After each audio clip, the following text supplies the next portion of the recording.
اللہ تبارک و تعالیٰ کے نام سے شروع جو بڑا مہربان اور نہایت رحم کرنے والا ہے۔ ناظرین محترم، بخاری شریف میں مروی ہے کہ بے شک جنت میں ایک دروازہ ہے جس کو ریان کہا جاتا ہے، اس سے قیامت کے دن روزے دار ہی داخل ہوں گے اور ان کے علاوہ اور کوئی شخص داخل نہ ہوگا۔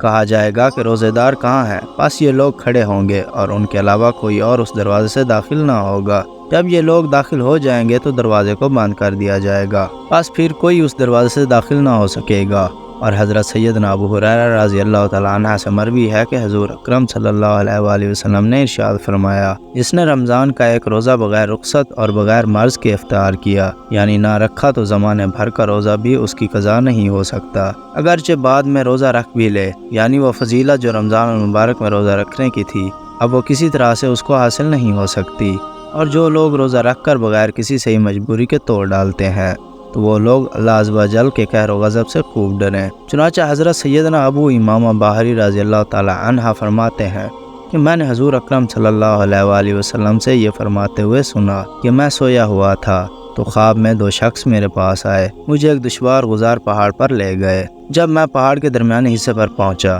تو وہاں بڑی سخت آوازیں آ رہی تھی۔ میں نے کہا یہ کیسی آوازیں ہیں؟ تو مجھے بتایا گیا کہ یہ جہنمیوں کی آوازیں ہیں۔ پھر مجھے اور آگے لے جایا گیا تو میں کچھ ایسے لوگوں کے پاس سے گزرا کہ ان کو ان کے ٹخنوں کی رگوں میں باندھ کر الٹا لٹکایا گیا تھا اور ان لوگوں کے جبڑے پھاڑ دیے گئے تھے جن سے خون بہہ رہا تھا۔ تو میں نے پوچھا یہ کون لوگ ہیں؟ تو مجھے بتایا گیا یہ لوگ روزہ رکھ کر افطار کرتے تھے قبل اس کے کہ روزہ افطار کرنا حلال ہوتا۔ اور حضرت سیدنا جابر بن عبداللہ رضی اللہ تعالیٰ عنہ سے مروی ہے کہ حضور اکرم صلی اللہ علیہ وآلہ وسلم نے ارشاد فرمایا، جس نے ماہ رمضان کو پایا اور اس کے روزے نہ رکھے وہ شخص شکی یعنی کہ بدبخت ہے، اور جس نے اپنے والدین یا کسی ایک کو پایا اور ان کے ساتھ اچھا سلوک نہ کیا تو ایسا شخص بھی شکی یعنی کہ بدبخت ہے، اور جس کے پاس میرا ذکر ہو اور اس نے مجھ پر درود نہ پڑھا تو وہ شخص بھی شکی یعنی کہ بدبخت ہے۔ اور حضرت سیدنا ابو ہریرہ رضی اللہ تعالیٰ عنہ سے مروی ہے کہ حضور اکرم صلی اللہ علیہ وآلہ وسلم نے ارشاد فرمایا،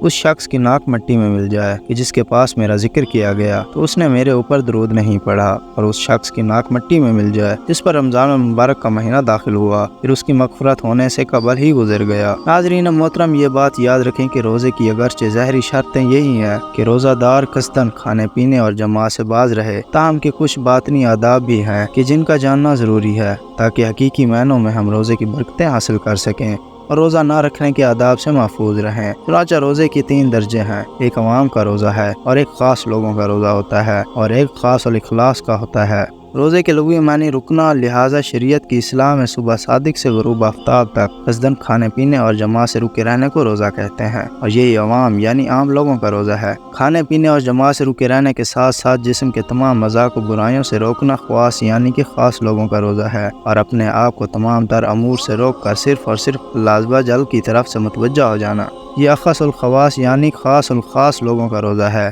اور حضور داتا بخش علی حجویری رحمۃ اللہ علیہ فرماتے ہیں کہ روزے کی حقیقت رکنا ہے، اور رکے رہنے کی بہت سی شرائط ہیں، مثلاً معدے کو کھانے پینے سے روکے رکھنا، کان کو غیبت سننے، زبان کو فضول اور فتنہ انگیز باتیں کرنے، اور جسم کو حکم الہی کی مخالفت روکے رکھنا روزہ ہے۔ جب بندہ ان تمام شرائط کی پیروی کرے گا تب وہ حقیقتاً روزے دار ہوگا۔ پیارے دوستو، خدا ہمارے حال اظہار پر ترس کھائے۔ غور فرمائیے کہ روزے دار ماہ رمضان المبارک کے دن کھانا پینا چھوڑ دیتا ہے، حالانکہ یہ کھانا پینا اس سے پہلے دن میں بالکل جائز تھا۔ اب یہ خود ہی سوچ لیجئے کہ جو چیزیں رمضان شریف سے پہلے حلال تھیں وہ بھی جب اس مبارک مہینے کے مقدس دنوں میں منع کر دی گئیں، تو جو چیزیں رمضان المبارک سے پہلے بھی حرام تھیں، مثلاً جھوٹ، غیبت، چغلی، بدگمانی، گالم گلوچ، فلمیں دیکھنا، گانے سننا، داڑھی منڈوانا اور والدین کو ستانا اور لوگوں کا دل دکھانا وغیرہ، وہ رمضان المبارک میں کیوں نہ اور بھی زیادہ حرام ہو جائیں گی۔ روزے دار جب رمضان المبارک میں حلال و طیب کھانا چھوڑ دیتا ہے، حرام کام کیوں نہ چھوڑے۔ جو شخص پاک اور حلال کھانا چھوڑ دے گا لیکن حرام اور جہنم میں لے جانے والے کام بدستور جاری رکھے گا